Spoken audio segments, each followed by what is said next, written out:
What is up? I'm Jared Welch. He's Aaron Halterman. It is Thursday, September 7th, and this Blinkers Off. What's up, man?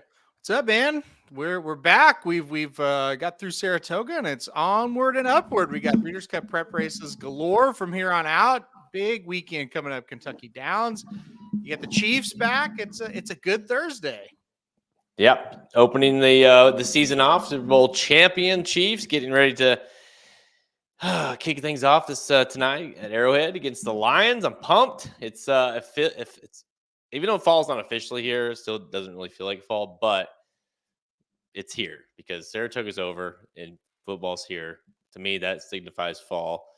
I'm freaking ready. Interesting.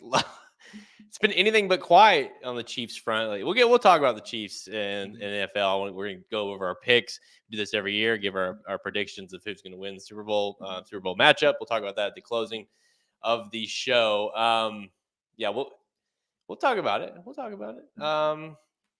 Good. Yeah. Okay. Well, I don't know. We'll see. But lots went down last weekend, Halterman, and over since we last saw you guys, lots has happened. Let's first talk about the winner of the Pacific Classic, and that, of course, was Arabian Night. I don't know. I mean, what do you make of that race? We're going to talk about today's, the Breeders' Cup and kind of the implications of that race, but just kind of overall thoughts of what you saw in the Pacific Classic. It ended up being a 2-horse race between the 2 3-year-olds, kind of like it looked on paper, and it ran like it looked on paper. Arabian Night out in front, Go Rocket Ride, stalking, going to go try to catch him late, and didn't catch him, but that's on paper. It looked like that was one of the two most likely results. Arabian Night holds on and wins, or Go Rocket Ride catches him. Arabian Night finishes second. You look at the rest of that field, it's like, well, if these 2 3-year-olds can't beat this field, they're probably not very good. And we talked about that a lot, and they did. So, I mean, how good are they? I don't know. It wasn't like that race jumps off the screen at you or anything. They both ran really well, and they took steps towards, favoritism. One of them, at least, in the Classic. Yeah, I know. It feels like it was good, and then you kind of like it's good for this year's, right? It's kind of the best we've got to work with. It kind of feels like, especially with the older horses. I think if anything, it proved that the three. I think it's a 3-year-old that's going to win the Classic this year. I mean, it seems likely that how about this? A 3-year-old is going to be the favorite, maybe the second favorite as well in the race. So it kind of signified that we have a clear 3-year-old dominant Classic division this year.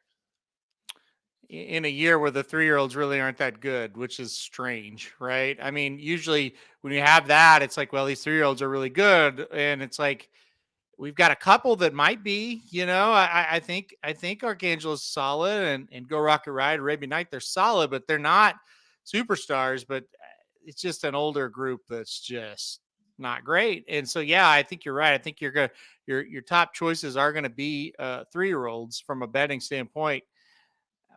Whether I think they're locks to win, I'm not sure. They're not great, but they are better than the rest right now. Dude, I saw this. I don't know if you read John's article this week, but he was kind of, like I said, it's good for this year. Like, the performance was good for this year. Like, Arabian Night got a 101 buyer. Great. When you think in the article, he talks about Flightline, last year, Flightline got a 126.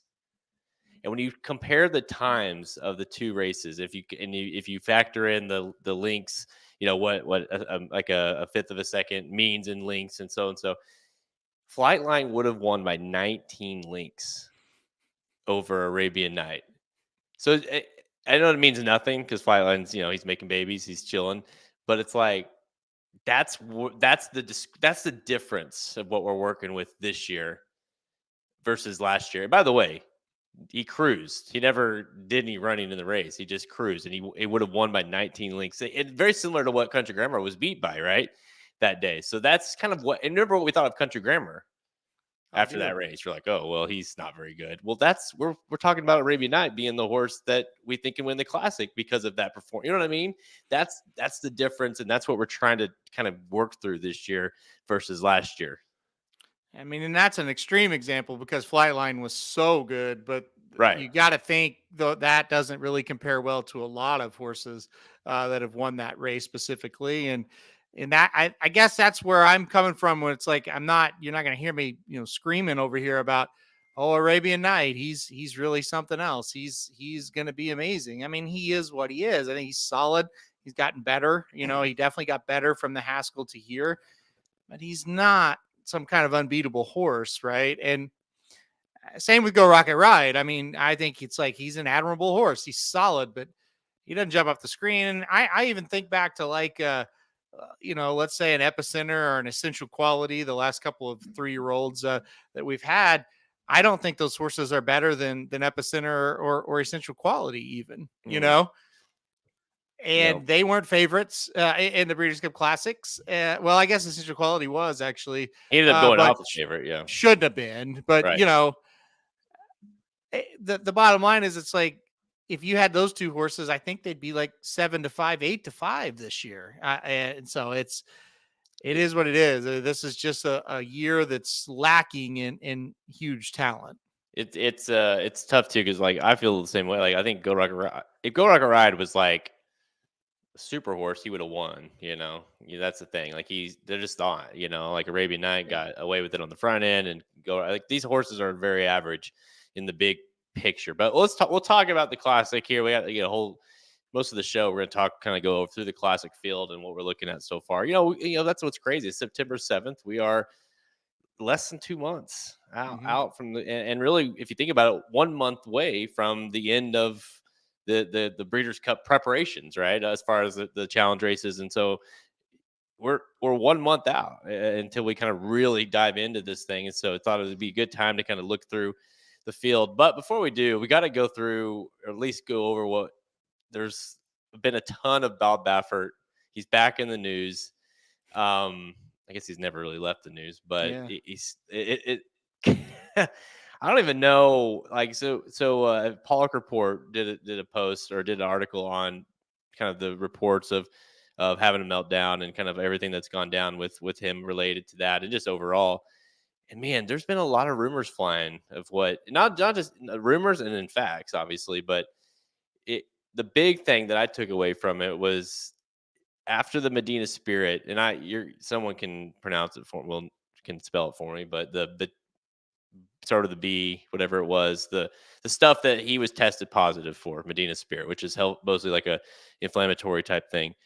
And he just said, he adamant that it was given, and the same thing happened with Gamine, with she tested positive, but it was like he kept saying, well, I'm never going to do that again. Like I've sworn it on. Yeah, thank you, Rob. I'm never going to put that in my barn. We're not going to do it. Like that's just because he was adamant about it being a false test, like meaning that he was in the guidelines of the time between what you're allowed to do it. That's what he said all along.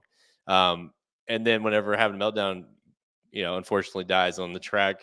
I think that was was that the Chick Lane, on the undercard of the Preakness. Lo and behold, what's in his system? Simone, whatever, the B word. Point is, the dude's full of shit, which I think we all knew, but it's just the idea that kind of it's like a slap in the face to everybody that said when you believe that he cared about the horse and since like, oh well, I'm not going to continue using that, and then the horse dies, and not to mention there was like a list of drugs this horse was getting, having a meltdown to even run on the track, and it all came out, and it's just like, dude, it's just been a wild. I, I, I mean, I don't know what it does in terms of him moving forward, as far as any of his, allowed to run or not, but definitely is a slap in the face to any of to horse racing, and to anyone that kind of backed him and believed that he was, trying to get better. Yeah, I mean, I don't. I think if you believe that, you also believe in, like, fairies and Aliens. pixie dust and the Tooth Fairy and Santa Claus and all, I mean, the Like, Easter Bunny. I mean, that's ridiculous. Look, he's not going to change anything that he's been doing. And you kind of said it. It's a buddy of mine said once, he goes, the difference between or how you have to be when you are a big time trainer, the one thing you can't have is a conscience. Like it's just a meat locker where you're just sending them out there and they're there to make money and that's it. And when one drops dead, you just shovel him off and the next one goes in. He goes, that's how the big barns operate, and it's not just Bob Baffert, it's everybody. And that's by and large, I used to just kind of be like, yeah, you're bitter, whatever. But as you get years and years into this, you realize, yep, that's true. That's absolutely true. I mean, that's how it is. It's just a conveyor belt, and I'm not surprised. I don't think anybody should really be surprised by that. As I read through that, the main thing that something I had never heard, and maybe this happens, but he had like parasitic worm, like a parasitic worms all in him. Like, what is that? I've never, in all my years of being around people in the game and trainers and just knowing what I do now, and you as well, I've never heard of that. I don't know if that's common or not, but that was just like, what? That is really strange. So I don't even know what that. Yeah, I don't even know what it sounds to me, and from a very layman standpoint, it just feels like this horse had everything and anything in him to be on the track, yeah. basically. That's what it feels like. The joints were bad. The horse was, sore, and they were running him. And not to on top of that, he was a very fast horse. He was trained very hard because he's got a trainer like Bob Baffert who, whatever you want to say about him, he trains them to be very quick, very fast. And when you have all those things mixed together, well, that happens. Well, and you kind of look at the three major. This is so weird because we've had so many, but the three that people really point to, the two up at Saratoga right before the finish line with Maple Leaf Mel and New York Thunder, and having a meltdown there, which was basically entering the stretch. I mean, it wasn't the stretch, but it was right entering the stretch. They all three were kind of the same horses, sprinters. They run really, really fast early. And they had that same style, right? And so you do kind of stop and go, well, it's happening at a lot of different tracks now, and we're getting these reports back, and they don't look very good, and we're investigating these things, and it doesn't look great for what they're putting the horse through to get them in the track, and it kind of makes you wonder what really is the root of the problem. What is the main thing that is causing this to happen more often than it Mhm. did? And look, horse racing's always had this. It's always been a problem, but never to the level that it's been this year. So what's causing it? To me, it does make sense if you're injecting a horse with something that blocks pain, that could be masking other issues, and that could be causing it. I don't have that answer. I, yeah, I don't know. I've had a lot of people ask. Obviously, you and I both have. I mean, I'm guessing anybody listening to this show who's into horse racing, a good amount, has had to answer questions to someone about that doesn't, whether it be family or friends or whatever that aren't really into it, but have heard about the horses dying or whatever, and you have to, Mhm. what's going on? Why is this happening? And it's almost like at this point I've got a script, because it's just you kind of have to, you kind of feel like you're one representing and two having to say the same thing over and over. But we're gonna, well, let's see. I'll say this. It feels like it's a combination of a lot of things, Mhm. and it's all kind of come to a head now. It's weak breeding lines. Meaning like horses like Justify, and I don't want to throw like he might be a fine, but I'm just saying horses that may or may not have had a lot of issues or injury issues or violations with drugs or whatever to get what they got, right? And so that's happened over time, Yeah. so the lines have gotten worse. The breeding lines have gotten worse, the bloodlines. Two, we live in a day where it's becoming you got to win now. We want to Mhm. win now. We want to win as fast as we can. We want to get them to the sire barn so we can make money, more money off of them. We got to win, win, win. Grade ones, get them, and who's best at that? Guys like Bob Baffert. Yep. Um, and then two, just on top of that, the the lack of the lack of regulations and drugs and those things, and it's like all that happening. You can't like what happens when you have a horse that can't run very well or is hurt, who's getting drugged, and all they want to do is win grade ones. Well, you're gonna have some.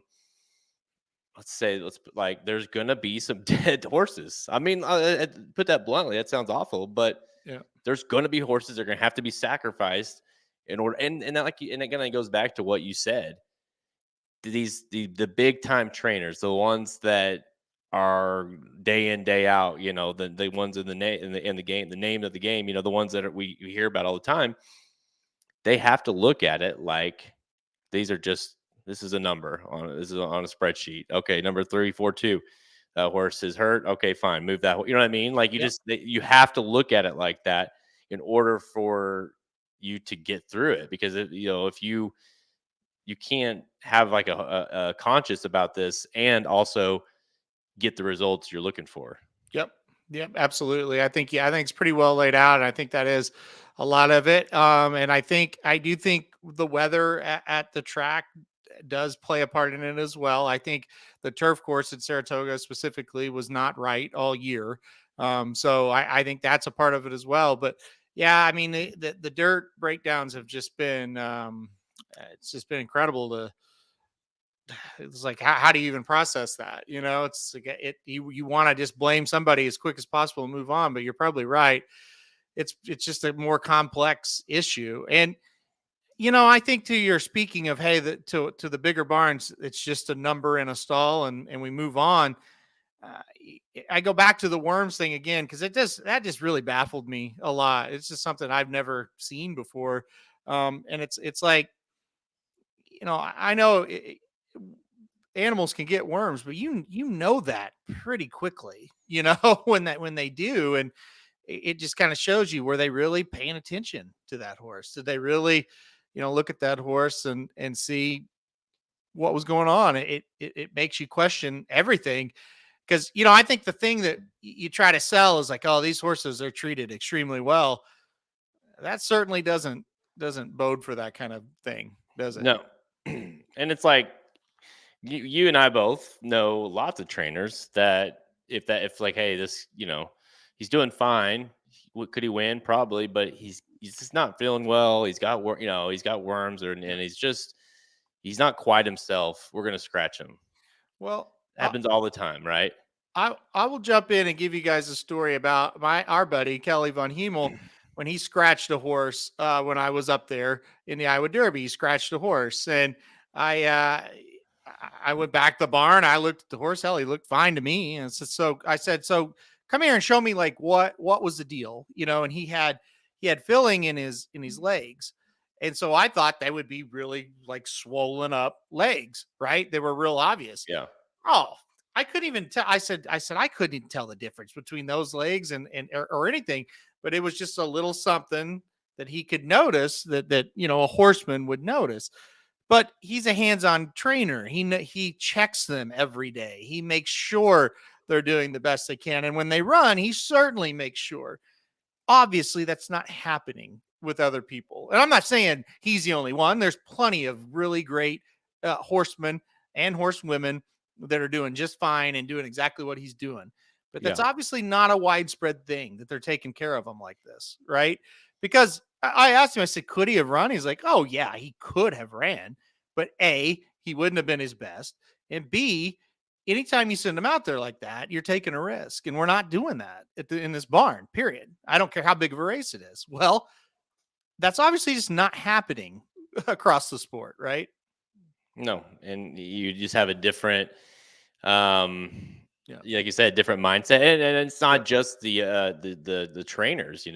I think a lot of the blame goes to the owners as Sure. well, and and there's a few that I won't exactly list or name right now, but there are a few that have big time trainers, and you're as a trainer, your options are, because let's be honest, like Kelly, he's got a small group of owners, right? Yep. Small time compared when you compare him to the big boys, and it's like, okay, if I start doing what it's right, quote unquote right, well, the owners are going to get pissed and say, well, if you don't run them, I'm going to send them to so and so that will. Yep. And then next thing you know, you've lost however millions of dollars versus, And, or training. And so it's like and that you're happens. exactly. It happens Yep. all the time. And when you hear about these big time horses that maybe switched randomly, and you're like, why would they? Well, there's probably more to the story than just the random, like, hell, he wanted Yep. new, try something different or go to a different track or whatever. So there's just more to it. It goes further down than just it's not like a trainer's making all these decisions. It's the pressure on top of the trainers that we need to get these grade one. Kind of like I said a second ago, we need to get these grade ones. We need to get these wins. We paid $1 million for this horse. I need results now. Even at Kelly's lower level, it happens. He loses horses from time to time, and sometimes it is because of what you're talking about.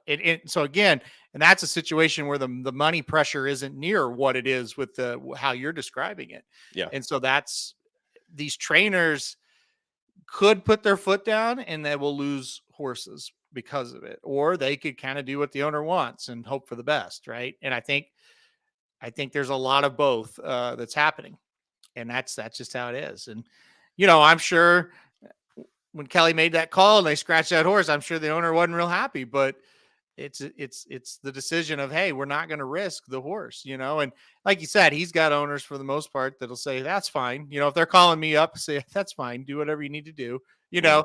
because I'm smart enough to know I'm not a horseman. But a lot of these guys aren't like that. They think they know how to take care of a horse. And the fact of the matter is there's very few people in this world that actually do know how to take care of a horse like that, right?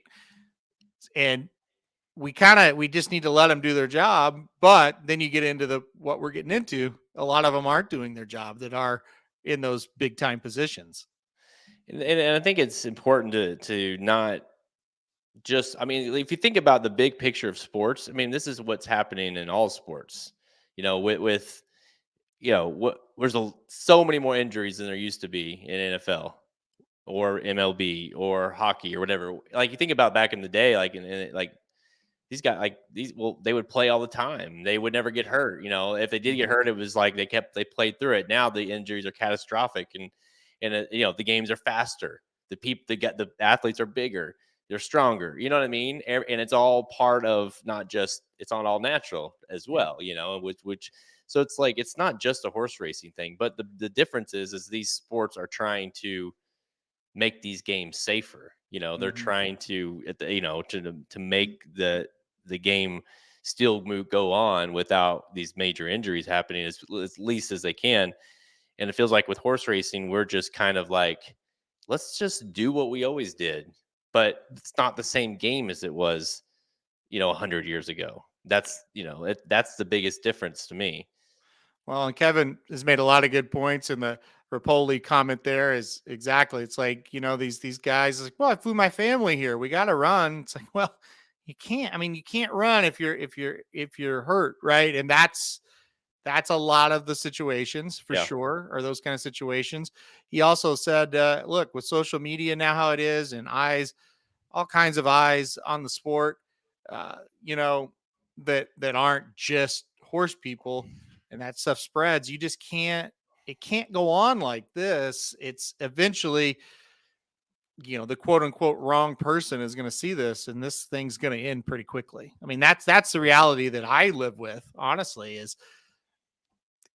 most of the people that are seeing this going on are horse people that kind of understand and can comprehend it, and other people that just like they might see it and it's like, well, I'm not going to join that sport, but they can't really do anything about it. If the wrong person sees it, it's going to start. And we as an industry don't have a lot to fall back on to defend ourselves, because we've let this get worse and worse and worse.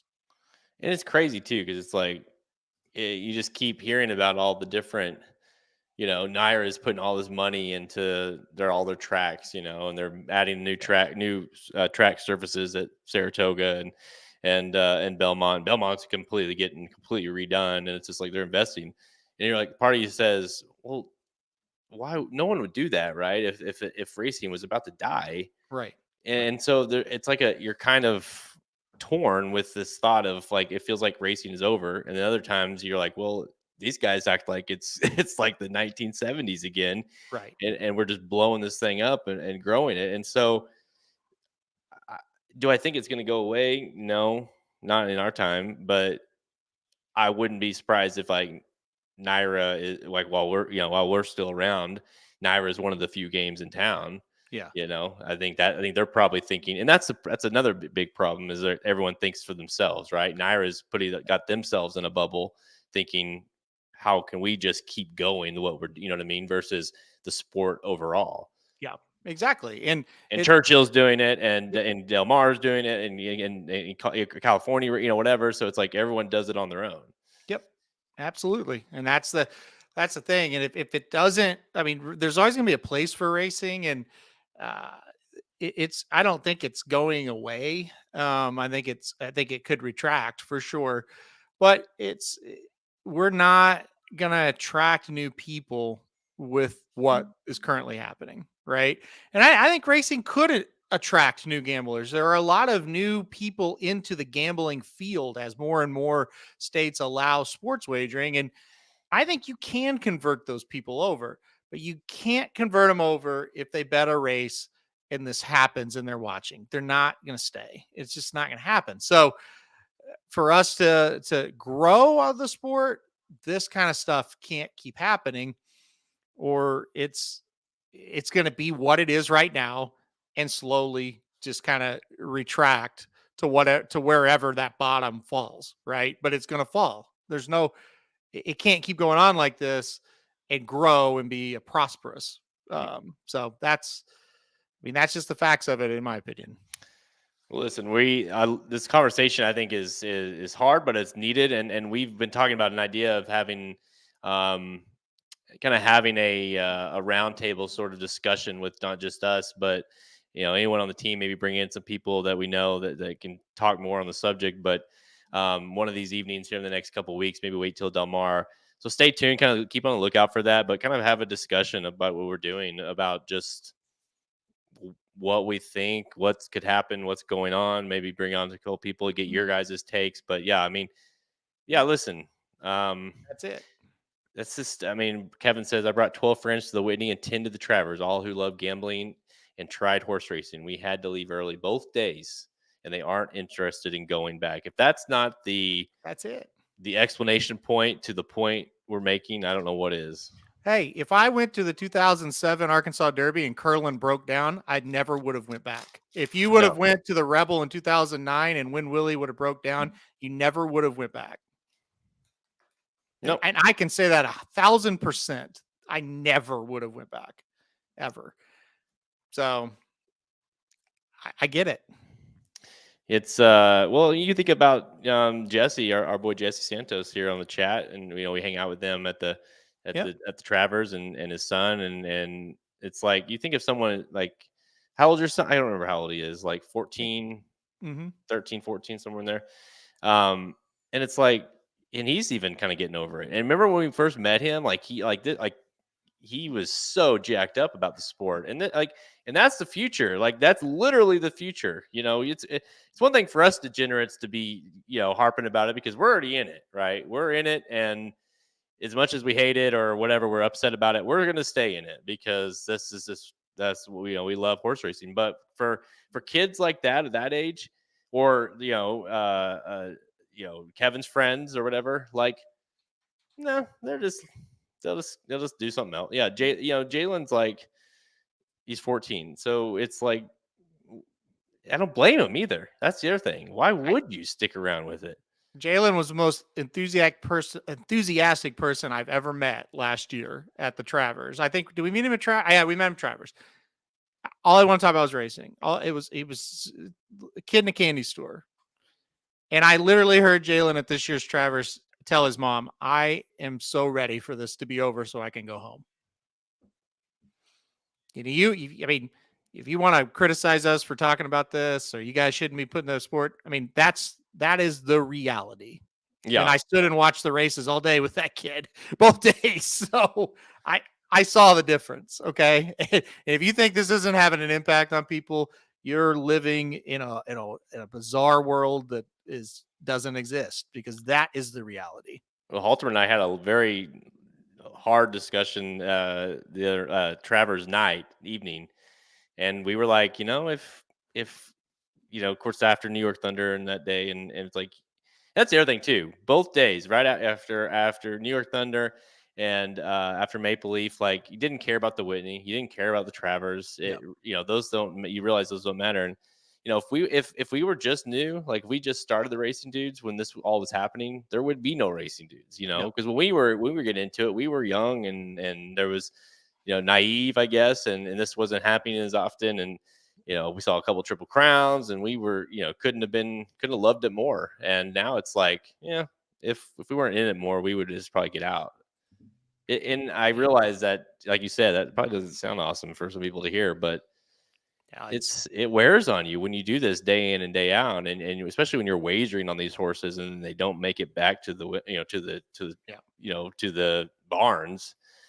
It wears on you to see that over and over again. yeah, and then you get the reports. You kind of like, well, all right, we'll move past it, and then you get these reports about horses that passed away, and this is in their system, and that's in their system, and it comes right back. And again, guys like us are probably in it. Like we're not getting out of it, right? And there's a lot of people like us. We're hooked. We love it. We're not leaving, but we're not getting anybody new. No. And that's just the bottom line. And for a kid like that, that's just one example of many that are just like, I don't know about this. It's like, yeah, it's not going to work.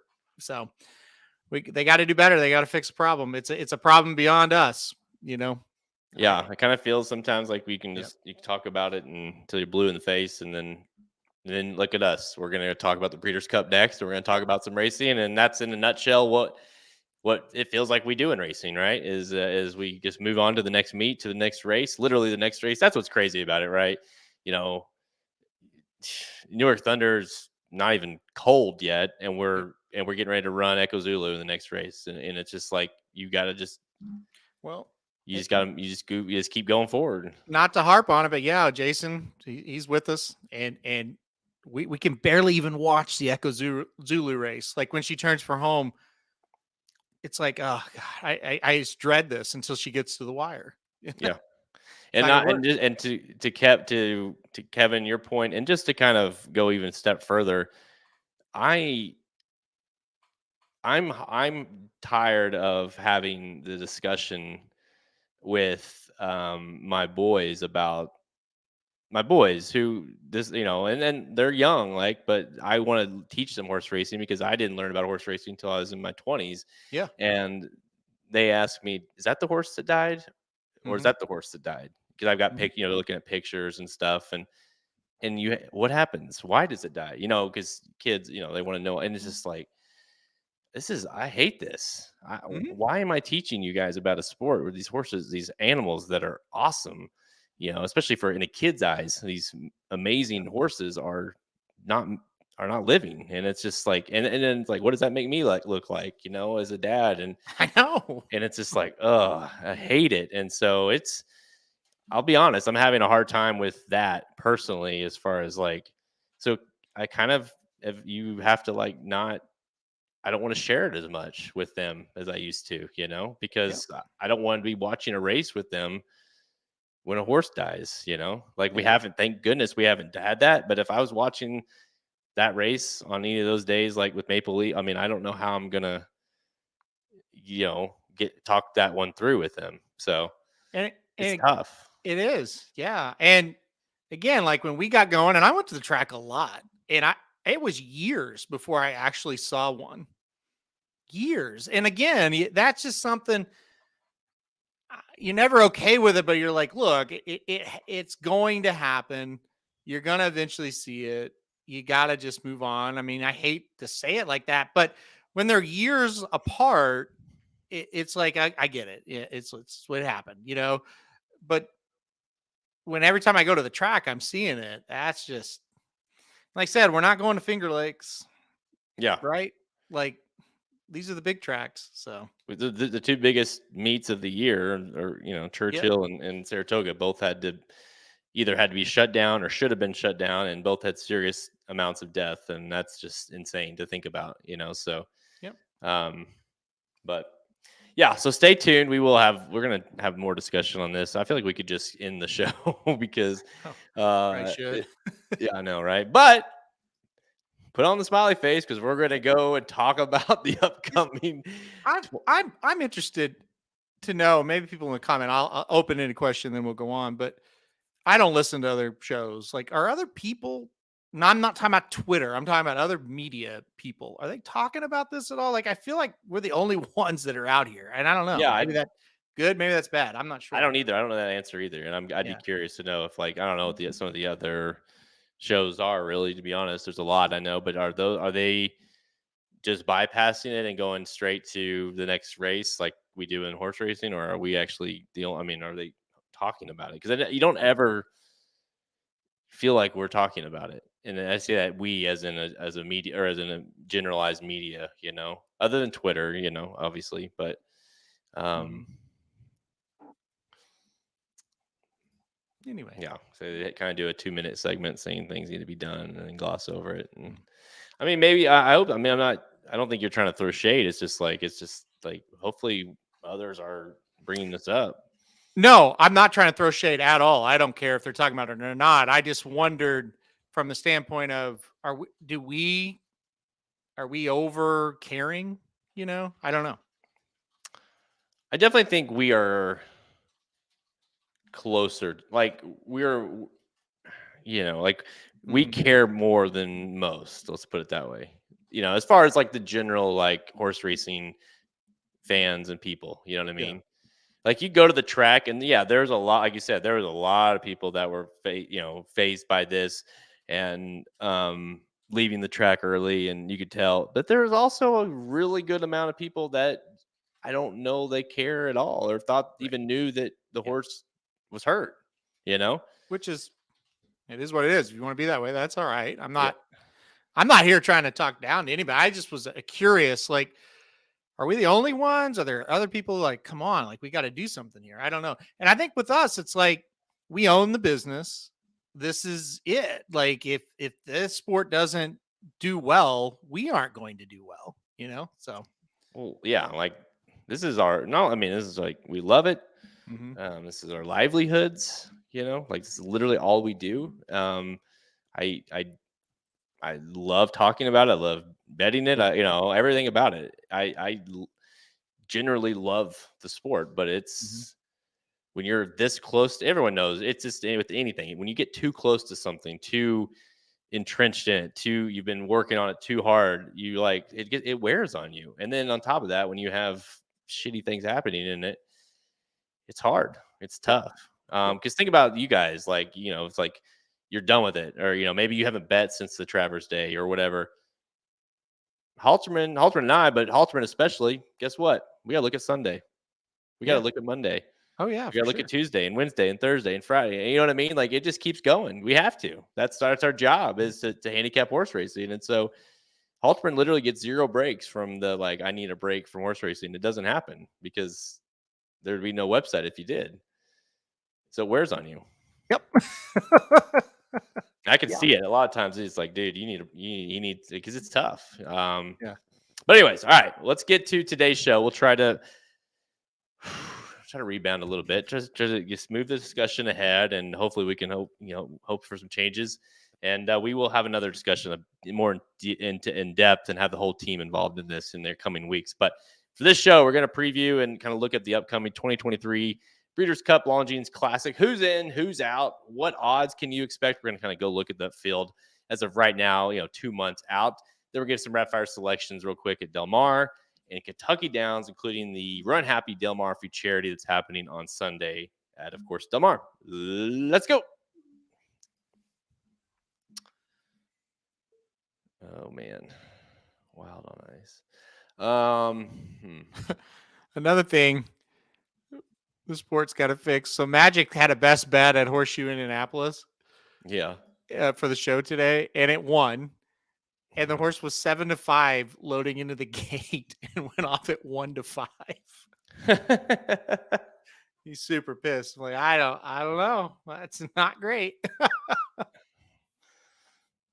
How's that? I get like with a track like that, you're not going to have as many, there's less money in the pool, so it's going to swing more, but Yeah. still that does become insanely aggravating. And I think just from a gambling standpoint, Jason, he's like it was a conflict of emotion because if New York Thunder stays up, he hits the pick 5, but then you feel guilty thinking about, well, I should have hit that pick 5. But I think the reality of it is, Jason, you probably should be feeling like I should have hit that. That's ridiculous because you're there to be a gambler. That is your job. That's why you're there. That's why you went. So yeah, I felt it too. It's like, this is crazy. And like, you do kind of feel like, well, gosh, there's so many things, but hey, you went there to gamble that day and you got robbed. So don't feel bad. I was the same way with Maple Leaf. I had the Maple Leaf over what was it? Pretty Mischievous Exacta Cold, and I was celebrating because you could tell the one was about ready to get up for Right. second. Yep. I had my hand up and I looked over like at you or someone to celebrate, and then she goes down. Yep. And it was just like, part of you obviously is that you're extremely. I mean, for the first a while you're upset, but then you're like, oh, and that Exacta was going to pay huge, and that's just part of it. It's just disgusting to think of it that way, but like you said, that's why you're betting them, right? Yep. Yep. And and on the flip side, I knew people. Well, for one, you cashed on the Pretty Mischievous that day, Yep. because Yep. you had a win bet on her, and that's hard too, right? Because you cashed on it, but you feel disgusting about cashing on it. And a lot of people are the same way with their pick 5s or whatever. Yep. So it's like, what are you supposed to do? You're supposed to like not accept the money, not accept it. Say no, I don't want it. It's just what are you supposed to do? And you feel weird if you take it. So Yeah. I mean, yeah, all of that is 100% accurate. Like you're like it was 20 minutes and like after that race, so you're talking the Maple Leaf Melon and I forget who said it. I think it was Steve, one of Vinny's friends. Steve was like, "Guys, who actually won that race?" And I was like, "I don't have any idea." And we had to look it up. So, yeah, anyway. hell, that next race, which was a graded stakes race, I think. I was like, I looked up and I was like, oh, they're running. I didn't even I didn't even know or care, frankly. So, and it's crazy, but Yeah. all right, everybody, let's reel it back in. Reset. Let's put on a brave face here and let's talk about the Breeders' Cup Classic that's 2 months out. All right, we are 2 months out from the Breeders' Cup Classic, and hard to believe we're kind of approaching the final preps of the Breeders' Cup, and we're going to take a look here now that we are, for the most part, most of these horses that are on the list we're not going to see them again until the Breeders' Cup Classic. But there's a few in here that might run again, and obviously a few that might pop up between now and then. But taking a look at the top 10, Haltzman and I are part of the Breeders' Cup rankings, and there's a group of, I think there's like 40 some people. It might say on this website actually that I got on the screen. 43 people that do rankings for this every week, and so we put in our rankings. And so here's like we're just going to kind of use this as a base as far as who's in. Let's pretend these are the 10 horses that are in the Breeders' Cup Classic, and kind of go through thoughts on this as we look forward towards the Breeders' Cup Classic. So I'll run through the list real quick to start, and then we can kind of go from there. Archangelo is the one horse, number one. Of course, Travers winner, Go Rocket Ride, the Haskell winner, second in the Pacific Classic. Pacific Classic winner, Arabian Night, is your third horse. White Abarrio, your runaway winner in the Whitney, is 4. 5 is Forte. Of course, a horse that did not do much running, didn't run great in the Travers. Proxy, it's hard to believe he's number 6, but that's where we're at. Bright future. Maybe he does have a bright future. The Jockey Club winner really ran well, I thought, the other day. Number 7, number 8, Zandon. 9, your Derby winner, Mage, and 10, Ushpa Tesoro is the Dubai World Cup winner is in the 10th spot. So that's the Japanese horse that's supposedly going to make his way over to the Breeders' Cup this year. So I guess first thoughts on that let's just say the classics this Saturday. That's the field. The 10. It's going to field of 10. Thoughts? I mean, Yeah. how quick can we get out of here? That's what I would be thinking. How's traffic going to be getting out of here? And can we beat it? Yeah, look, that's disrespectful to Arcangelo, Go Rocket Ride, Arabian Night, White Barrio. I mean, these are horses that have ran very good races recently. So, give them credit. I think with White Barrio, everybody's wondering, can he do that again? I think that's the big question there. But the 3-year-olds have been pretty consistent here. But it's not great. It's not a great field. There's no doubt about that. It definitely leaves a lot to be desired. You got to think the Japanese horse that won the Dubai World Cup can come over here and win. If that's the field of 10, that's definitely a horse that's going to get a lot of attention. Yeah, Trish, I mean, maybe the all over Zandon is the best bet of the Breeders' Cup right there, because that horse is going to run second. He does it every time. We were dead on. We keyed him in the Whitney. We just unfortunately did not have the right horse on top, but kind of had a feeling he would run second. But yeah, it's not.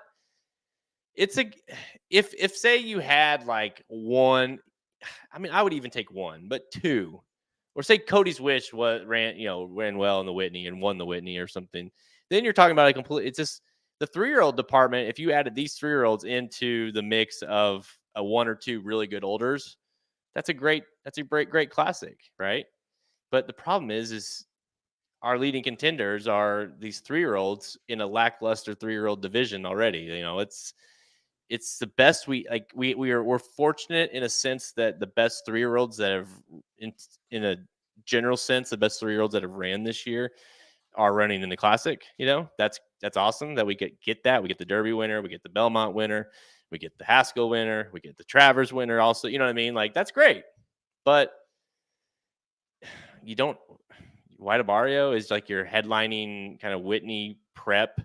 That's kind of or the other one is Arabian Night in the Pacific Classic. Like, you just don't have that wow horse in the race that you can get really excited about. If White Barrio runs that Whitney effort, isn't he like a lock to win this race? Yeah, if he does. Like, he's the one horse out of the group that has run a race where you're like, yeah, that's a classic win. Like, that's easily. But how can you trust him to do it again? First of all, it doesn't sound like we're going to see him until the Breeders' Cup Classic, so that's not ideal. Awesome. And second, he's never been anywhere close to what he did that day in the Whitney. Like, not even close. So what are you supposed to really do with him? But that is the one race. Like, if you're going to look, hey, what's a race that's going to win the Classic? White Barrio. Boom. White Barrio's Whitney will win this Classic. Can he do it? And I don't know. Maybe it's as simple as, well, I don't know if he will or he won't, but at least we've seen him. So maybe he'll do it, and maybe you take him. Well, here's the current list. So John White, in his latest Express Bet article he does every week, he kind of used this week as a and kind of where I got the idea of, like, let's talk about the Breeders' Cup, because it definitely feels like that kind of week. He did like kind of his, obviously John does the morning line for the Breeders' Cup. He'll be doing the morning line for the Breeders' Cup this year. So this isn't just like John taking a hack at it. Oh, look at this. Can you see this? No. I like it. In the basket. It's good. I think he got stuck. But yeah, what he's talking about, John has the morning lines up right now. If the Breeders' Cup were today, here would be the morning lines. So yeah, John White makes the morning line, so that this is going to be pretty accurate. If it was ran today, this is what it would be. This is and it's as good. It's as factual and close to what you're going to get. Yeah, I know. I should have just left him in there, but So listen, we got Arcangelo at 3-1. So the morning line favorite. And by the way, his top 4 morning line right now are 3-year-olds.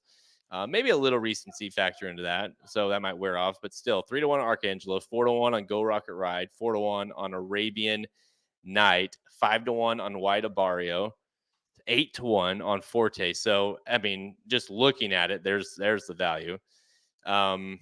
Proxy is at 12-1. Bright Future is at 12-1. There might be some value there. Zandon at 15-1. Mage at 15-1, and the Japanese horse Ushba Tesoro at 15-1 as well. So, John, admittedly, I asked him the other day, I was like, dude, you got to be dreading this morning line for the classic, considering what we've had to work with. And it's just an impossible task to try to come up with a morning line for this. But where's the value lie? Sounds like you got a dinosaur in the background there. You better go take care of it. It's actually King Kong. So, King Kong. Well, yeah, same difference. Not many people can do a podcast while King Kong's roaring in your ear, but that's right. I think the value is, to me, I would go down to if the Japanese horse really is that price, I think that makes sense. And listen, this is not, don't hold John to these lines because this is 2 months away. This is if it was today, but the Japanese horse makes a ton of sense here at that price. I think White Barrio, if he's that price, it does make sense to try it because you're going to look at the paper come Breeders' Cup Day unless something happens between now and then, which, that really changes it. But you're going to look at it and go, well, hell, he's ran a race better than these, and he's 5-1 or whatever he's going to settle down to be, and you're just going to take a shot with him. Makes sense to me. I don't think I came into this Breeders' Cup season thinking White Barrio could be my classic pick, but I think he definitely could be. Honestly, do you have a little bit of a feeling like Bright Future might be coming on the right time? No, you don't have that at all. I kind of have a little bit of that. Not even a little bit. No. And it's interesting. I wonder if Forte even runs in will he run in the classic? I don't know. Would it be surprising if he didn't? Not really. No. Especially considering Rupoli's he has both of those. So yeah, and maybe it's Bright Future. You got to think, I saw a comment in here somewhere, rattle and roll. You got to think whether McPeak will have one of his in there, right? Yeah. Whether it be Smile Happy or rattle and roll. Disarm would have been a good one. Obviously, he's off for the rest of the year.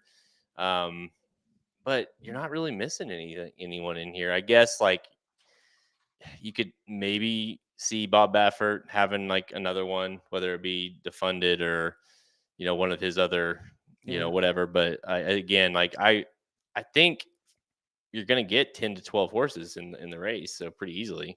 Mm-hmm. Not very good ones, but they're gonna be in there. Why would you not enter if you're healthy? If you can go a mile and a quarter, you have to run in this race.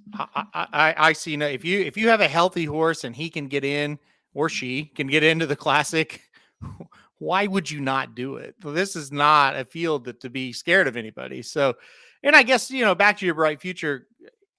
I mean, he's in the game and he's ran a race that competes with them, but I don't see a world where he wins. Yeah. And there was some, that's the other thing too, is we don't have, you just don't have that horse. If you wanted to run a female in the race, right? Because there was some talk early on, maybe Ness could point towards that if she, rolls again. Well, you can't count on Ness. And it's Clairiere, you can't count on Clairiere. You just don't have that. If we had a super, a top end, trying to think what's her name, Monomoy Girl. If you had a Monomoy Girl type of horse, then you're yeah, run her. Hell, but you just don't have that. And so I like the idea of running a female in the race, but who are you going to use? You got to get 8 Life Grand there, right? He hasn't any work since June. I don't know what he still hasn't. That's not good. No, I don't know where he's at. I'm afraid to ask him. Yeah. Hey, stretch out to a mile, got second in a starter allowance. Maybe it is time to try the Breeders' Cup Classic. Not a quarter. I bet he can get it. Exactly. But yeah, Yeah. like a late Monomoy Girl, Midnight Basue, Would Habit you, of by the Grace. way, if just for fun, if just this field that you have here and enter X with L8, any of those three, let's say, would you pick them? I would probably pick Monomoy Girl. I would not pick a late or Midnight Basue. I would probably pick Monomoy Girl. Yeah. You see him? I just think Songbird, Beholder, two other ones I probably would think about it. Like, ooh, yeah. you got to Beholder pick for horses. sure. Well, Beholder would probably be 6-5. Yeah. And probably dominate, by the way. Probably. I mean, yeah. it's and Arcangelo deserves to be the favorite. You know, for that's sure. the thing. Like, and honestly, if you made me pick a horse right now to win, it would be Arcangelo. Probably. Yep. And that's not awesome, right? Because it's I mean, but it's hard. You know, I was against him. I when the Travers, I was, very publicly said, I'm going to wait and see with him. I got to let him. He's got to prove it to me. And well, he proved it. All right. He looked awesome. And so it's like, at this point, what more do you want him to do?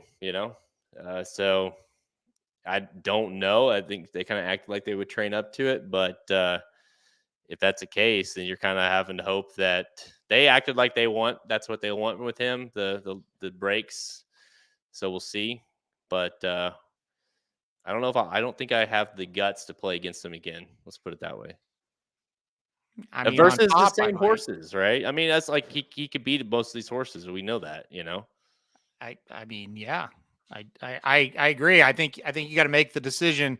Do you prefer him or do you prefer the two out in California? Talking about Go Rocket Rider, Arabian Night.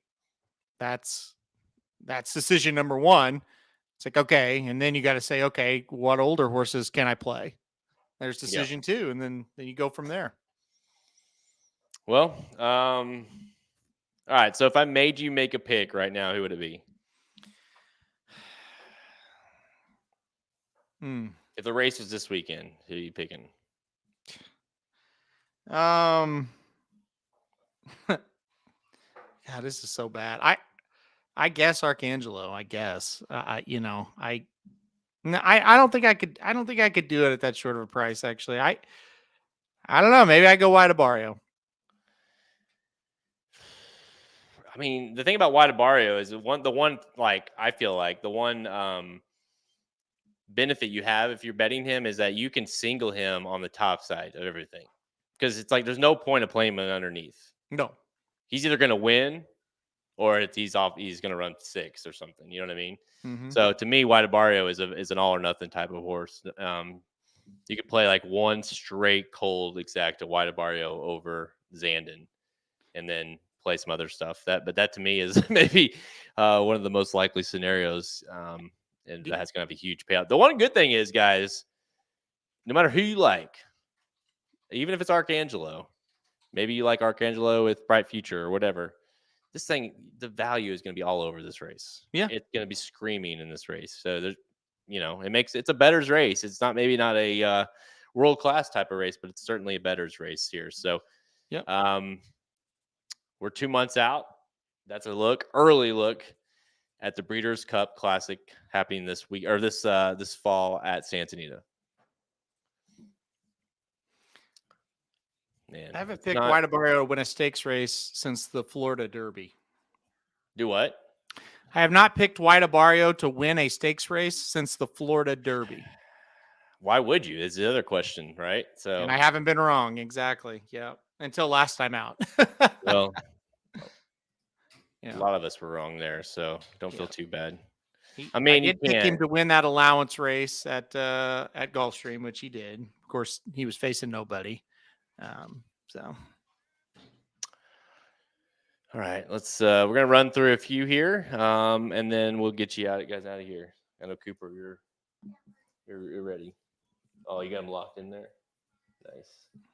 You got some sweet King Kong versus Godzilla guys here today. So. Now it explains. Okay. Yeah. We were all very confused, but now that explains it.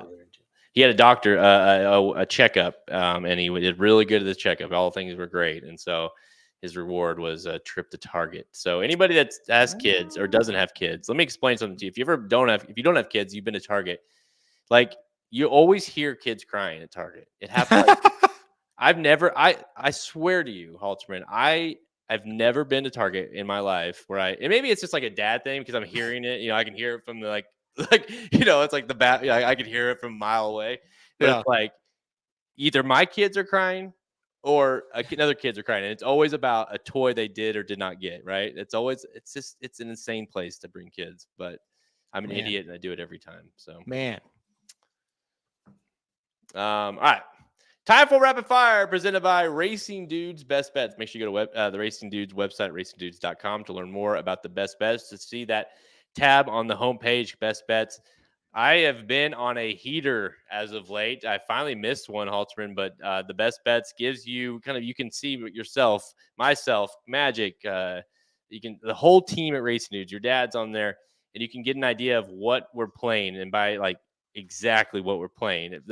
From 9-2, which I guess was, what day was 9-2? Was that Saturday? Yeah, the end of Saturday, I went on a 7 bet streak. 7 of my best bets in a row cashed for over I think it was like $2,500 or something crazy. I just couldn't miss. It was crazy. And half 5 was it 5 of them? 1, 2, 3, 4. Exactas. 5 in a row were exactas. Yep. And we're talking priced exactas. It was just crazy. And so make sure you go to the website, check. You can see my stats. You can see Halterman stats, what we're betting.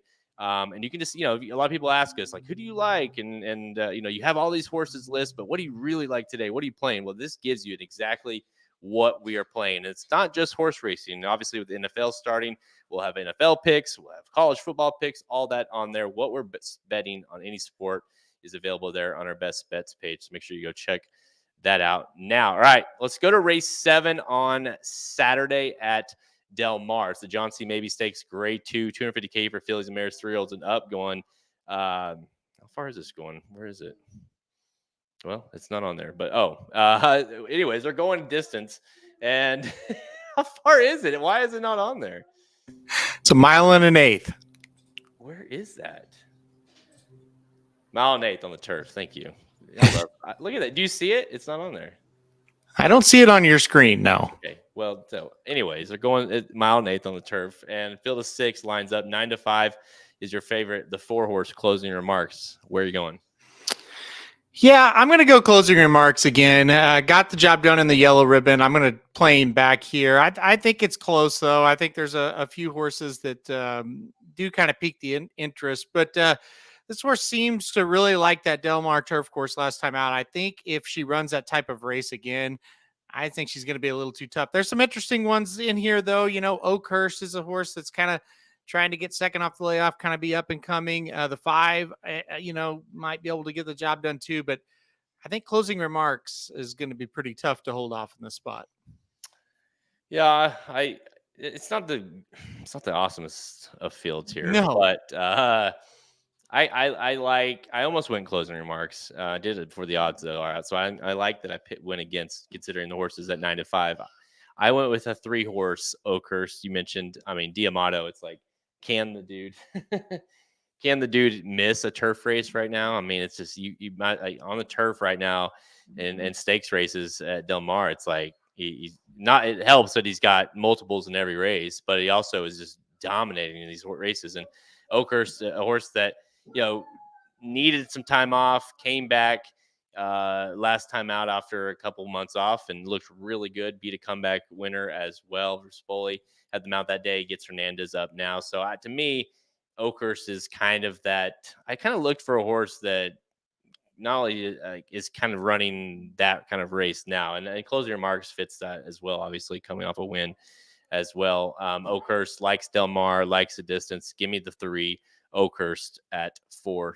All right, let's go to the next one here, which is race number 10, I believe. The FanDuel Racing Del Mar Debutante. It's grade 1, $300K for fillies, 2-year-olds. It is going 7 furlongs. And I swear, I'm just going to look at the other screen because I can't count on seeing it on here. Huge field here, Halterman, field of 14. What more could you want? 7 7 furlongs, 2-year-old fillies, 14 horses. Easy, right? Single. Who are you going? Who's singling here? Doesn't this have like Meltdown written all over it? Well, I hope it does because that's where I went. So Did you go to the 13 horse as well? with my girl number 13 who got me the win last time. Yep. Yeah, that's who I went with. Lawrence as well, the 13 horse, and it's the same kind of thing. It's just like, how does this not completely melt down? Like everybody in here has speed, and the 13 ran really well on debut. Should improve off of that race. I think we'll improve with the 7 furlongs. I think the pace is going to be perfect. So yeah, give me the 13 Lauren. I'm sure you're going to have similar things to say. Yeah. By the way, that did not age well, Rodney. It did not age well at all.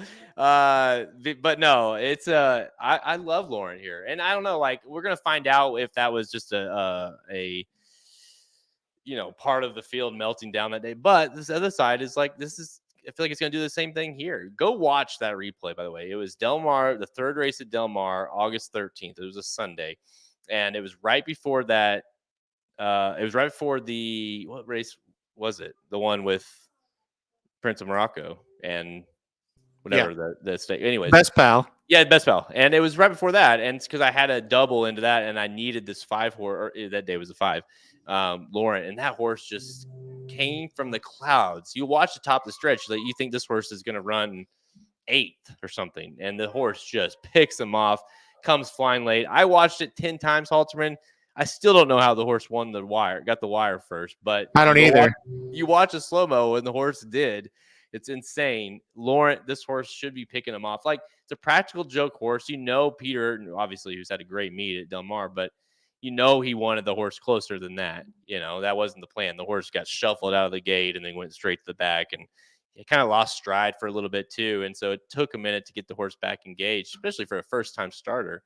So I think this horse is going to come flying late, and I love this horse, but it's just a matter of matter if the horse is as good as she looked last time, or just a factor of like looked better than she was because of the pace meltdown. So I think the 9 is obviously an interesting horse. Tomorrow, or Tamara, the Beholder, the daughter of Beholder. That's kind of cool, right? And got the Spindrift. Like that horse is gonna get pounded though. That's the other problem. That like that horse is going to be the favorite, right? I would.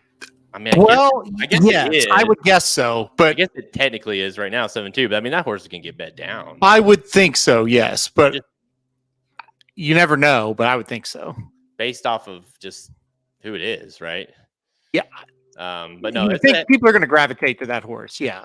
It's a good race, though. I mean, it's going to be a fun race to watch. I don't know what we're going to see out of it. As far as like, do you see any kind of, as far as we kind of learned at Saratoga, as far as the boys, we might be lacking some 2-year-olds. What about, do you think anything out of this race? Interesting too that Baffert doesn't have any. I thought that was interesting. Yeah, I don't know. I think last week I was very hopeful for the hopeful, and it didn't produce. So you would think you got 13 of them here. You're going to produce a couple. We'll see. I think there's some runners in here. It's a pretty solid field, in my opinion. I mean, it's a deep field. So I would say yes to answer your question. I think you'll see 2 or 3 come out of this and be pretty darn good. Yeah, there's a few in there I think that are interesting. So definitely one to watch. And it's important to these 2-year-olds. Like, you don't have to, obviously you're trying to pick the winner and hopefully you cash a ticket, but see what you like. And some of these horses, like, that ran well on debut, maybe they don't run as great, or vice versa. And, could be, kind of peaking at the right time when it comes to the Breeders' Cup. So it's always important to watch the races in depth, even if you don't, that the hard thing for me sometimes is when you miss a bet, you just turn it off. You're just like, crap, that sucked, but really you need to go back in, like take some time, go back in, dive through it and be like, okay, what really happened here? Right. And that way you kind of learn from it and move on. But all right, let's go to Kentucky Downs. That's right. Kentucky Downs making an appearance again here on Saturday. This is race 10, and it is a Breeders' Cup win, and you're in for the turf sprint. You've got Going to these purses are insane here, by the way. 6 furlongs, 1 mile. Of course, 6 furlongs at Kentucky Downs is pushing it, right? Because it's tough to go 6 furlongs. It's a little bit further, really, for these horses. But 6 furlongs on the turf, Kentucky Downs, purse of $1 million, huge field, Halterman. Where are you going? I went number 12, Dr. Zimpf on top in this one. I always look at Kentucky Downs and go, okay, if the race is 6 furlongs, it really plays like 7 furlongs, right? It just feels like this track plays longer. So I want a horse that I can go a little bit further than the actual listed distance. That's Dr. Zimpf. And then you look at his races. His best races have came overseas in Europe. This is a European style course. So I'm just trying to okay, what are some angles you can take here? To me, that's one of them. So I like Dr. Zimpf on top. I also like number one timer in second because one timer has won over Kentucky Downs' turf course. Yeah, that's where I'm going with the one timer. I think that obviously the knock that this horse might have initially would be like, well, it looks like the horse doesn't, that last 2 races back at Woodbine ran 6 furlongs, got tired late. That was only the second start for the horse off the bench, and prior to that, this horse has won at 6.5 furlongs at Ware, Kentucky Downs. So it's not like the horse I don't think can get the distance. I just think that day just wasn't his day. But I like the horse here. Ran a nice race at Ellis, kind of the prep race for this race, going 5.5 and just dominated. Ran a 104 buyer that day as well. And this horse consistently runs high 90s, low 100 there buyers. So to me, I thought it was. I think it's interesting though that you and I both are going against the one. I'm not surprised really with no balls because I mean I don't know that he ever wants to go this far, but Cogburn to me I thought would be a horse that you'd take pretty seriously here. Oh, I take him serious for sure, but it's like what I said at the beginning.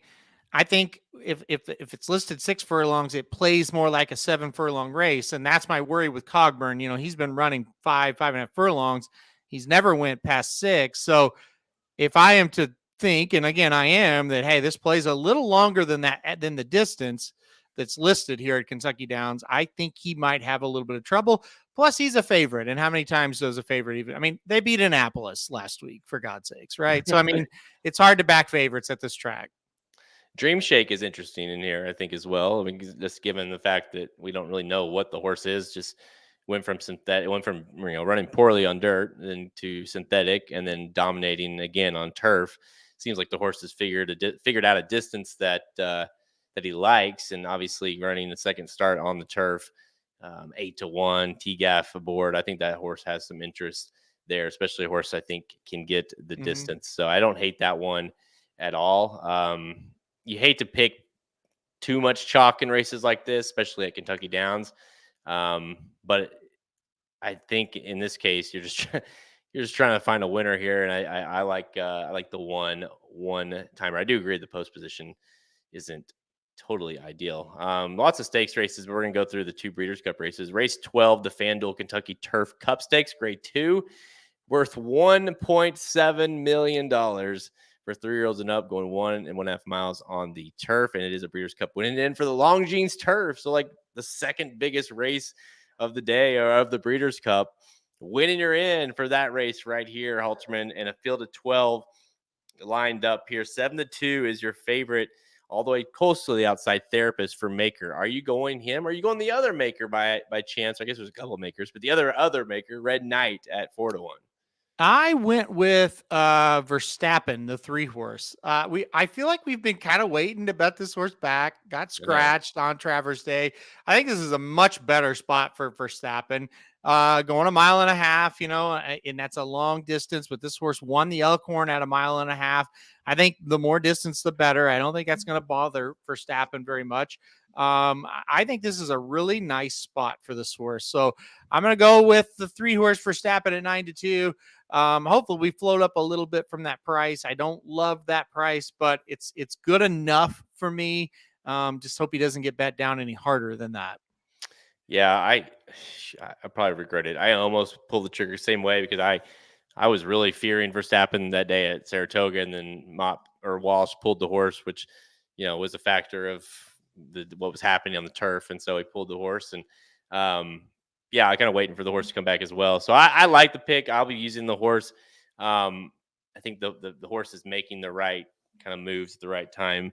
My I just it kind of feels I feel like this is Red Knight's race. I just not a huge Red Knight guy, especially as of late. Feels like he's just kind of aging out a little bit, but it also feels like a kind of race he's going to win. You know, he loves Kentucky Downs. He's ran twice. He's won once got second the other time. He loves this distance. He's a mile and a half type of horse. 14 starts, 5 wins, 4 seconds, 9 of 14, first or second.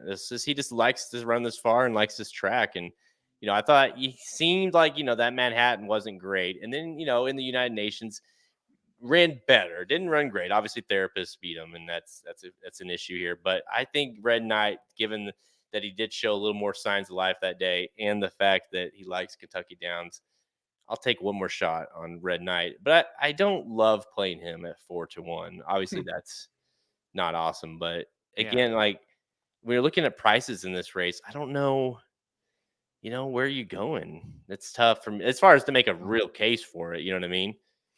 I would think about Spooky Channel a little bit just because the breeding screams distance. I mean, at 20-1, I think that's kind of a Kentucky Downs ish type of horse, Yeah. Because you got to think a lot of times you watch these Kentucky Downs racing and it's like, really, like Spooky Channel won, but it's like I never could have got there. So I think you skip over like your 5-1s, your 8-1s, and you go straight to your crazy ones. And I think he makes sense in a race like this. But I don't know. I mean, I guess like the 6 makes a little bit of sense to me as well. Me and Mr. C. That's like the other maker, and sometimes that happens. So, I mean, I know. I mean, that's probably the one that will beat me, I guess. But yeah, like I'm okay with letting that happen. I get it. Yeah, but Red Knight it's not going to shock you. No, Red Knight for me. I also like Verstappen as well, quite a bit. That's your top pick to win here, and of course, that's I imagine if Red Knight was probably already planning to get there, but it's crazy, man. It's $1 million, $1.7 million race. Isn't the turf like is it a $4 million race? Yes, I believe so. It's a 4 now, but yeah, 4. I mean, still, like this is a half of that purse. Is this race? I know Alone? It's nuts. So crazy. Kentucky Downs, there you go. But I got the 2 Red Knight. You got Verstappen. Let's go to now. This race isn't out yet, so I'll just try to let me pull up the list here. Let me see if the overnight is out on this one yet. While you do that, yeah, it wasn't out earlier, but maybe it is now. Yeah, it's still not out. All right. We'll go to Sunday for the Runhappy Del Mar Futurity. Now, as of recording here at 3:30 Central Time on Thursday, there's no overnights. There's no entries out yet for this race, but the Futurity, obviously the highlight of the meet for 2-year-olds, happening Sunday and the closing day, and you've got you got to imagine, right? Prince of Monaco in the race. I believe, what's the other one here? We got the nominations up here. Heartland, is that what it is? Heart something. It's another Baffert horse. Yeah, Heartland for Baffert. I've heard both those horses are going to run in the race. So that's all I really know of off of that. But as good as we'll talk about Prince of Monaco, as good as he ran that last race, you got to think he's probably going to be the favorite here. Yeah, I would agree with that. I think Prince of Monaco is going to be the horse to beat in this spot. Just going to depend on the pace setup. He got a really good pace setup last time. You would think you get that in 2-year-old races. Like if it's anything like the Philly race, it looks like there's going to be a lot of pace. Yeah, I will have to see who enters, but it's going to be hard to probably go against him. He looked pretty darn good in that race last time out. And the best pal is the other Baffert. So we'll see. This time he's going to be the Baffert. I'm sure he'll be favored. We'll just see how he does. I mean, was it a pace setup or is he just really that good? We're about to find out in this one. Well, I think it was pretty telling that even though the horse ultimately scratched because, apparently didn't like the field, right? That's what the word word we heard. But I think it's stop. I think it it's telling that Baffert sent out, he sent out Muth to Saratoga in order to run Prince of Monaco here, like he knew that Prince of Monaco is going to be tough to beat. So why even try to run Muth against him? That's kind of that's the angle I'm going with. That's what you assume for sure. And then of course Muth, didn't run. Who knows what's wrong with him? I mean, that's another thing. Like transparency in this sport is crazy. Like Muth did not scratch because the field was too tough. He was the favorite in the field. I mean, give me a break. Like you didn't ship him all the way to Saratoga and go, oh, you know what? This field's too tough. We'll scratch. He's obviously something's wrong with him. But anyway, when you come to this, you do kind of assume, hey, if Muth is going over there, if he's shipping horses away, this has got to be the horse to beat in this spot. This is his best one as of right now. So, you look at how he's handled his horses in the past. His best one is run in this race. So, I would think he's gonna run here, and he's gonna be pretty tough to beat. Yep, and as we saw last, what day was that? Monday, I guess, in the Hopeful. Not exactly going to be scaring too many of these 2-year-olds off when it comes to the Breeders' Cup. No, that was bad. That was bad. There's not often where I think a race is filled with really good horses and they run a race and it's that bad. Like I thought there were some sharp looking horses in there and not a one of them ran. I know. Like Crazy. If you would have said the winner of this race is going to be like I don't remember off the top of my head, 72 buyer or whatever, 77, shocked. You would have been, one, you would have said, well, it's going to be one of the Pletcher or Asmussen or Cox or whatever, one of those horses, right? No doubt. Yeah. Not only did he not be one of those, it's a 56-1 shot. And those other horses, meaning they ran even worse of a buyer. It's crazy. There was a bad. Yeah, that's a good. Pastor T, which is he on the list? Yeah, he's dead. Baffert killed him. Well, I don't want to put that out there, but Baffert's horse, he died. Actually, it was morning of the Travers, right? It was the morning of the Travers, or maybe the day before, but I think it was the morning of the Travers. Yeah. Yep. And that would have been a horse for sure in the race, no doubt. Yeah. So, we'll begin and end the podcast the same way, but that we won't be making it. That is a look at Sunday's Grade 1 Hopeful, and make sure you guys come to racingdudes.com. We'll have full analysis of that once the card comes out. All right, football.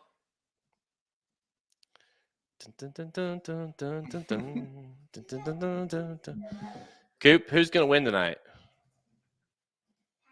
Patrick? Yep. Of course. Is Kelsey going to play? No. Yeah. I don't know. Play. I don't know. Is he playing? I don't think he's going. Well, he's questionable. I don't know. Chris Jones isn't.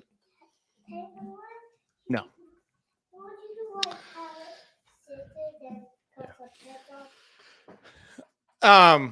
Thoughts on CM Punk? Moist Ham wants to know. The right decision. It was time. When I read that he was debating on not going out for his match, I text Magic and I said, that's it. Like, you can't be sitting there, 81,000 people, and you're threatening not to go on. That to me, you're out. That's when it's about you and not the company. So, not that it wasn't like that. It probably was, but that's when it's like, yeah, you're kind of done to me, and I don't really care about you anymore. So, hate to see it, but I think the right decision was made. Probably should have been made a lot sooner. So,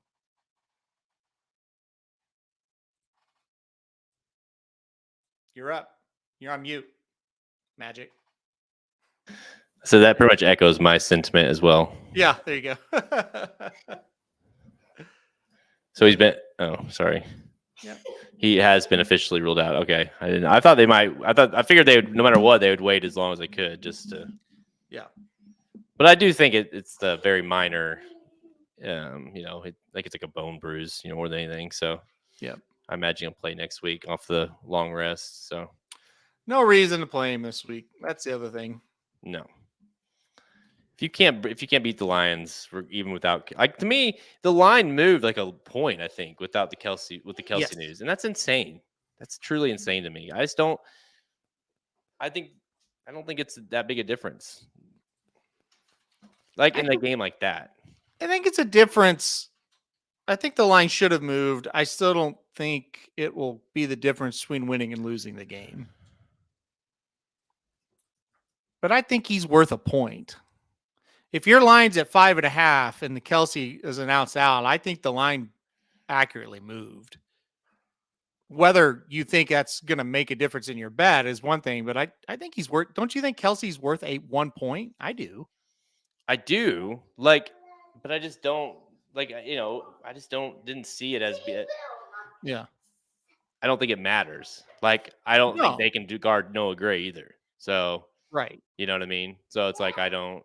But I mean, yes, he's worth a point. Yes. I'm still betting the Chiefs, but I think the line movement was warranted because the bottom line is they don't have a lot of weapons outside of him.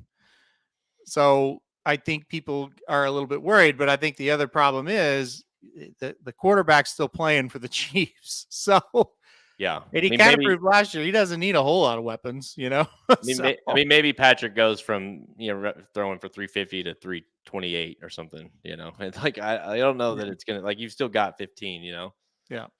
So, um, Yeah. the Lions have a lot to prove tonight, Dennis, and I just because there's a lot of people. I think they're like, I want to say they're like the fourth or fifth betting choice on the NFC side to win the NFC.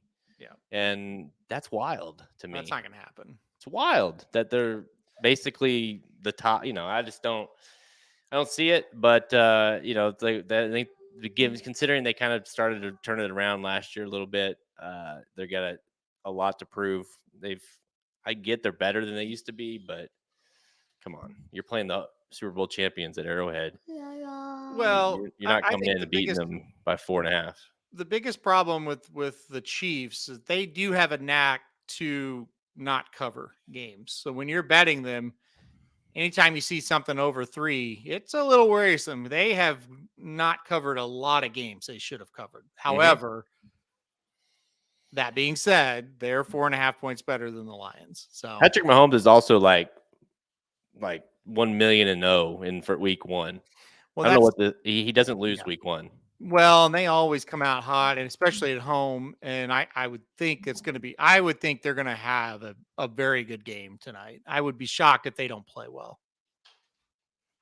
Me too. All right, that's all the time we have. Check us out at racenews.com for free picks and our premium selections on our products page. Click the Get Racing News Premium button at the menu at racenews.com to learn more. Remember to go check out the Best Bets page as well as our free premium picks page where you can get not just our premium picks, but our you can get Soma bombs occasionally that are free. You get rockets that are free on there. We'll post those from time to time, and you get an idea of what those products are like. We're on Twitter at racing_dudes, Instagram and Facebook. You can find all episodes of Blinkers Off by visiting our podcast page, Apple Podcasts, all the places you listen to. We are there, as well as the Magic Mike Show. He'll be live in 20 minutes talking about Del Mar Saturday late pick 5. So if you want more thoughts on that late pick 5 at Del Mar, make sure you just stay tuned. Blinkers Off is just going to carry your way right into that. Yep. All right. Hey, dude. Hang on. He's hour and a half. We've reached the max. Oh, yeah. But we do it every year. So I kind of teased it earlier. Give me your Super Bowl prediction. I'll give you mine. We do it every year. I don't know that we've ever. I did get Chiefs. We both said Chiefs last year, right? Mm-hmm. So we got that right. Can we do it again? 2 years in a row. Give me the 49ers and the Chiefs. I think it's a rematch from 3 or 4 years ago. I'll take the Chiefs to win it, but I do think the 49ers pose a threat, pretty big threat this year. I think even if their quarterback struggles, I think they've got the pieces to be really, really good. I think this is probably not good for me to maybe it's great because it's all just low expectations and then over deliver hopefully. Give me the I'm with you on the 49ers. I think the quarterback situation is my only concern. And I'm going the Bengals in the AFC. Wow. Just you think about it. I mean, they were a right call, proper call, but that game could have gone either way. Mm-hmm. That the AFC Championship, and obviously has had our number more times than not. The Bengals have, so they're so close. Obviously, they made it Super Bowl, didn't get it done. But give me the Bengals versus the 49ers, and the 49ers give Burrow another loss in a Super Bowl. So, and the 49ers get that win that they almost had against the Chiefs a few years ago. So, 49ers and Bengals is my pick. I don't know. I just think that the AFC is way tougher than the NFC to pick. Between the NFC, I was like, it's either to me, it's either the, the Eagles, the 49ers. I can't go Cowboys. But really past those two, it's tough to get have a solid take on one of those teams. Yep. Giants, no. Saints, no. I just don't. I'm having a hard time with that NFC side. AFC, dude, you can come up with 6 or 7. I think. Yeah. Obviously, the Jets are the tough. Jets are AFC Championship or bust. That's what they are. Mm-hmm. So you gotta throw them in. You gotta throw the Chiefs. You gotta throw the Bengals. You gotta throw the Bills. There's 4. Ravens should be better. Ravens are 5. Yep. The Chargers always have hype, I guess, but No. I'm not. Being in our division, that makes it tough. Nope, they're not doing it. Who am I missing that could possibly? The AFC East is tough. Mm-hmm. That's a tough division, and they have to play the AFC West, mm-hmm. and the they have, what are they play the What did you say to me? they play the Eagles too, Mm-hmm. right? That division. So it's a tough the AFC East is so tough in the sense that they have to play all them twice, right? Yep. But they also have to play, the Chiefs, that division. They have to play the Eagles, that division. So that's tough to have more than one team come out of that division. Yep. Very, very, very tough. And that's the problem with the Jets. It's like, okay, you're gonna be a lot better, but gosh, the road is tough. So I agree. The AFC is loaded. NFC, those two teams are good. The rest of them, I don't know. Maybe the Rams might bounce back and be better, but it doesn't look that great in the NFC. Sit on my lap. You got one whole division in the NFC that's just a joke, and you got another one that's half of it's a joke. So, yeah. So the biggest question I have for you, Alterman, is: are the Turtles going to win tonight? The Turtles, who are they playing? The Turtles, I was just about to read that to you. The Turtles are playing the, hang on, the Austin, a team that did not name their team. So give me the Turtles. If you didn't even name your team name, give me the Turtles. Now let me give you some points of reference as well. We only one weekend. This is week 2 for us, but we did the Pandas lost. The Pandas beat the Turtles last week 4-0. Okay. Tough game. Pandas are the best team in the league, though. Okay. Pandas went on to win Tuesday night 7-0. Okay. So they're clearly a dominant team. Right. Now the team Austin, they got beat by the Vipers 0-3. So they're a tough. They had a bad team. They didn't play well either. So we got 2 defeated teams playing tonight. I like our chances on the Turtles. Yeah. I think the Turtles get the job done here. Now, I don't know. After that, we'll have to look at the rest of the games. But Turtles should win tonight. I'm going to go 4-2. 4-2 Turtles. I think we're gonna score some goals. I got Cohen. By the way, Turtles are I coach my Cohen's soccer team, so it's U8 soccer team, Parks and Rec soccer team game tonight. I got Cohen playing out on the field tonight, so I expect some goals to be a more offensively charged team. I usually have to put him back in the goal to help save our games, and now I'm at the point where maybe we can just outscore the teams. That's what the goal is. So we're not playing much defense, but we plan to win tonight. So I like Turtles. Go Turtles. All right. Go Turtles. Go Chiefs. Any final thoughts, Halterman? Go Turtles. Go Turtles. Hey, Coop. Turtles are going to win tonight? He thinks. Okay, that's good enough for me. I don't like his confidence. I'm Jared Welch. He's Aaron Halterman. Good luck this weekend. Good luck, Chiefs. I like Turtles.